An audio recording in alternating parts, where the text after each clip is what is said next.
Hi everyone, Hirsch Sar here, reporting from Auckland. Today is the 20th of March 2024, and on this talk video, it's definitely one which probably a group of people will just not really care about, not even bother, not even give it the time of day. But it is a video where another group of people would really, really be eager to watch and to see its conclusion because it's something that is, quite dear to them, and it's something that they've been wondering about for a very, very long time. And as the title suggests, could Jack have also fitted on that door in the 1997 movie by James Cameron, Titanic?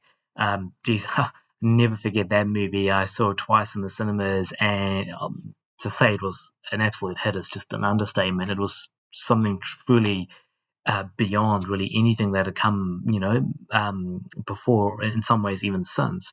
And I remember at the time, the movie just, they kept extending how long it was in the cinemas. Everyone wanted to see it, and everyone wanted to see it again and again. People just loved it. It was, basically near perfect. And if I remember correctly, it was in the cinemas, at least here in New Zealand, where I saw it twice. It was in the cinemas for about 8 months in total, an absolute 8 months in total, from pretty much the end of 1997 well into 1998. And at the time, it was the only movie to gross over $1 billion. In fact, hit almost 2 billion at its worldwide grossing back in the day. It came to about 1.8 billion, which is what I've read online. And also, don't forget, this is when ticket prices at cinemas were certainly much, much less than they are today. So there's even that to take into account as well. It was a very, very high budget movie. I think the budget for it at the time was about I think 250 million, or maybe 250 to 300 million, and it kept going over budget, yes. But hey, at the end of the day, it certainly paid off, and it's still paying off. And just happened to have over here the um, the original movie on VHS. I remember when it came. It might not, be so much today, but I just remember when it came out, and if I remember quickly, it was actually that year, 1998, when it was still in the cinemas, but later that year when the VHS came out, and it was just something huge. It came out earlier than would have been expected, which was earlier than what was normal back in those days.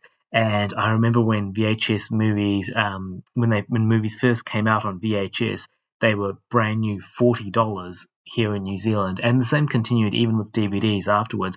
When movies came out first on DVD, they were $40 brand new. And I remember Titanic had a special of being advertised, being marketed for just $30. And I still remember going to buy it that weekend and just how excited I was. I was only 13 at the time in 1998, but just how excited I was to finally get it. And of course, we watched it, straight afterwards. Believe it or not, I've even got here the what is it? Deluxe collector's edition on DVD as well. Obviously, I'm a bit of a fan. But yeah, there's also this deluxe collector's edition on DVD, and I think it's 4 discs in all, with the movie spread over 2 discs and a lot of special features as well. But anyway, and hey, if you love the movie, if you have time to watch the special features, just quickly, definitely check out the deleted scenes. There's a lot of deleted scenes, and even an alternative ending. Well, that's what they call it. I actually see that person has another deleted scene, not really an alternative ending, but I guess that's for you to decide. But yeah, the DVDs have, some really good special features, those deleted scenes and that alternative ending, and I think there's some very good documentaries there as well. But anyway, coming to the point of what this talk video is about, and what fans of the movie have just debated and debated since the movie came out, was that could Jack have also fitted on that door, as it showed in the movie, after the ship had split in two and went down, beneath everyone, and it was Jack and Rose, fighting for survival. And I remember, Jack first saying to Rose, take a deep breath when I say now, and then she did that, and the ship, went down underneath them, and unfortunately they got separated, even though they were holding onto each other as tight as they could. And eventually Rose emerges in the freezing cold water, and she can't find Jack, but she does find him soon enough, and you just see everyone struggling, and it's just a real sight for anyone. You just couldn't imagine how they could have felt. But even in that circumstance, in that situation, Jack is still pretty calm. He knows what to do. He's saying, Rose, okay, I need you to swim. He knows that he needs to get away from all the just all the chaos, of everyone, struggling for survival. And so he gets her to swim a bit of a distance away. And because the ship broke in two, there were many pieces of debris in the water. And he was pretty smart, saying, "Okay, Rose, get on it. There's a big piece of wood. I know people call it a door, but I remember seeing in the picture it was actually. It wasn't a door. It was the top of a fireplace. I think in one of the first class suites, basically the top of a fireplace, a massive piece of wood. Pretty much, I guess, maybe the size of a single bed or maybe a bit bigger or something like that. Um, and what was so sad and even frustrating, they tried to both get onto it because obviously it would be a good thing to be onto the piece of wood, almost like being in a lifeboat, really. But unfortunately, couldn't hold both of their weight. So Rose went onto it, and then Jack was just with her by her side until the inevitable. And people have always debated, could they have both fitted on that piece of wood?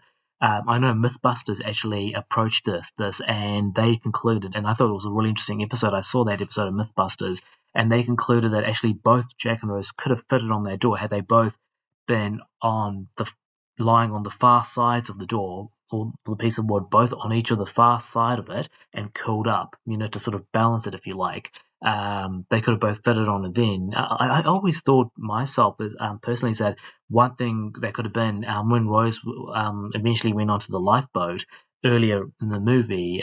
This was actually the second time she was first being offered to go on the lifeboat when her mother went on it, and then she just backed away and and decided to go after Jack. And afterwards, when she had freed Jack and then they had gone back up onto the decks, she was offered a lifeboat again, and she actually went on the lifeboat, as you may remember. But, as it was lowered and as Jack was unfortunately being a third class male, was unable to go on the lifeboat, he had to stay behind. And her fiance at the time, who of course she didn't love, Cal, was trying to reassure her that, don't worry, I've got an arrangement where I can get onto a lifeboat somewhere else, and even Jack can join me. And of course, he was just basically saying that to make her comfortable. He actually did have an arrangement with someone who he had bribed, but in the end, even that didn't work. Unfortunately, he did end up getting on a lifeboat, really unfortunately, by grabbing onto a child and claiming that he was the child's father. But anyway, when Rose had gone on the lifeboat the second time, and when it was being lowered, and she looks Jack into the eyes, and then eventually she just makes the decision to jump back onto the ship, and she does.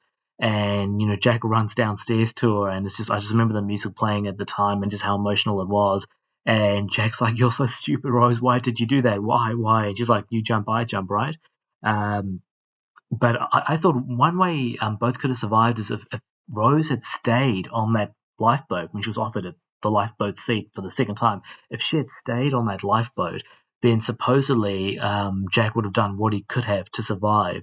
He would have had more reason to, because he would know that Rose would definitely survive, and he could have, even if he went down with the ship, he could have gone onto that piece of wood.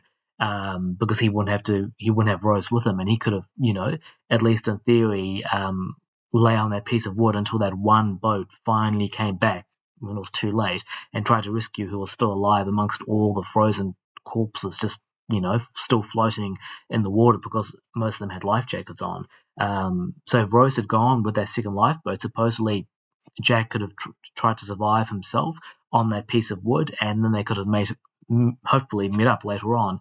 I also thought another way that, which I haven't really heard discussed much, is even if both did go down in the end, when the ship went down, as shown in the movie, after Rose gave up that second lifeboat seat, even if both went down, and when they found that piece of wood and Jack told her to get onto it, I always thought that surely there'd be many other pieces of wood floating by, right? Because the ship had broken in two, it completely had split apart. Surely there would have been a lot of other wooden pieces, debris, what have you, floating by, and if Jack had just looked hard enough, he probably would have found another piece and he could have lay on that as Rose lay on the first piece, and surely both could have survived that way. I know fans of the movie have proposed other things. There's, of course, that argument by Mythbusters that, if they both lay on the far sides of that piece of wood and cooled up, they could have survived. I guess in that situation, to try to figure out something like that would be very difficult in that situation when you're in freezing cold water and you're panicking and you're just trying to do whatever you can to survive. So that probably would have worked, but maybe not so realistic given the situation. Some people have suggested maybe they should have taken turns on the piece of wood, and that's probably not a bad idea either. But even then, you risk um, still one or even both of them dying because they're constantly getting into and out of the freezing cold water. So yeah, I guess that could possibly have worked. I guess it's arguable, but what I always thought personally is that yeah, either if Rose had gone down with the second lifeboat and Jack floated on the piece of wood alone, they could have both survived and met up later on, or if he'd simply just found another piece of debris, if they were together and both went down with the ship, like as shown in the movie. Because, like I said, surely there was heaps of pieces of wooden debris floating around. Had they done that, I always thought surely they could have both survived and kept together and then lived happily ever after. But that's always been my thinking on the subject and what I've sort of come up with, what I've concluded. But hey, I guess it's open to everyone's own interpretation. I'm sure many others would, have their own input on it. But hey, perhaps maybe have some fun in the comment section and let me know what you think. Thank you.